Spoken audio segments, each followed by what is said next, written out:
أولم يروا أن نأتي الأرض ننقصها من أطرافها وباسم كرت كلا قراغي زوية كوا لليواركاني وليك مكانوا ورد أولية كرينا لم زوية كما بيتوا واشتواني أولم يروا أن نأتي الأرض ننقصها من أطرافها وباسم كرت كلا قراغي زوية كوا 13 houses in the coastal village of Hemsby near Great Yarmouth were evacuated at the weekend amid fears they could be washed into the North Sea. Two are this evening hanging over the cliff edge. There are now calls for the government to step in and provide help. Well, our reporter Kate Proud's been in Hemsby throughout the day. Kate, good evening. What's the situation there tonight? High tide is due here in just over 2 hours. It's another big one. It's 3.5 metres nearly. We've also got a northeasterly wind coming off the sea, which is not ideal. And the feeling is that this house behind me, and quite potentially many others, just simply will not survive the night. Paul and Elizabeth Ray are collecting up their belongings and leaving their beloved Hemsby home after 8 years. With their house teetering on the edge of the dunes, they can't stay here, and they don't want their possessions ending up on the beach or in the sea. I can get over this.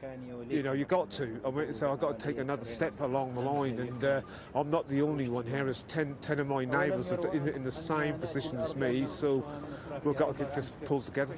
Go keep the fingers crossed that the insurance people pay out for us. That's the thing I'm worried about at the moment. Nothing else. I can replace a home. I can get a home for me and my wife again, anywhere. But that's the insurance thing I'm just worried about at the moment. From the beach, it's clear to see how precarious these houses are. Water pipes are still connected, reminding us that these were inhabited until the weekend. And to give you an idea of just how much land has disappeared in a few short days, this time last week the cliffs started at the sea defences there. All of this has been swept away, a good 6 or 7 metres, and the cliffs now reside just there.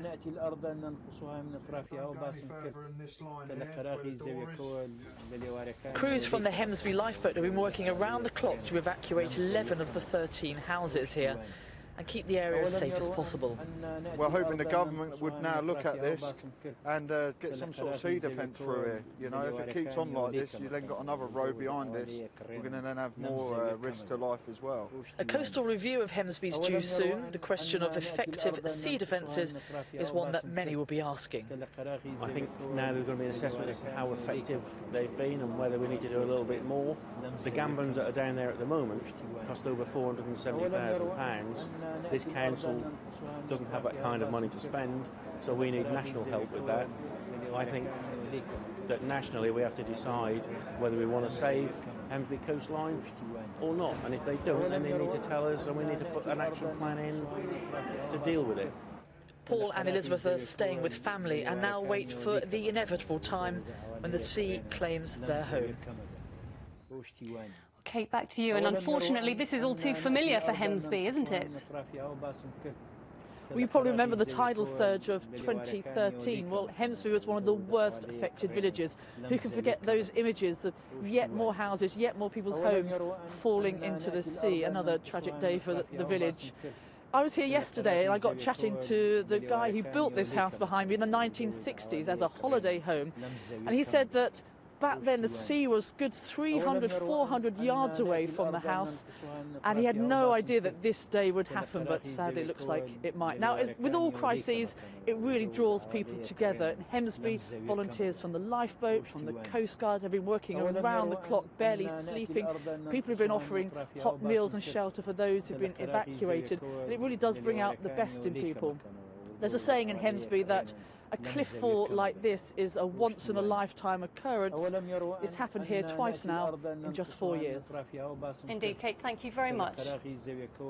Well, now comes the debate regarding who should finance any operation to protect the coastline and those residents living nearby. This was the reaction from Mark Johnson of the Environment Agency when asked who he felt was responsible.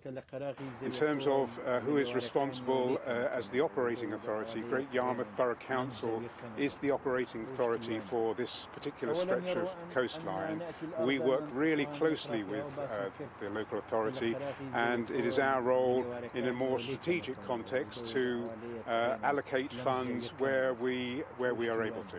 Do the councils actually understand that, I wonder? No, I think the councils have the responsibility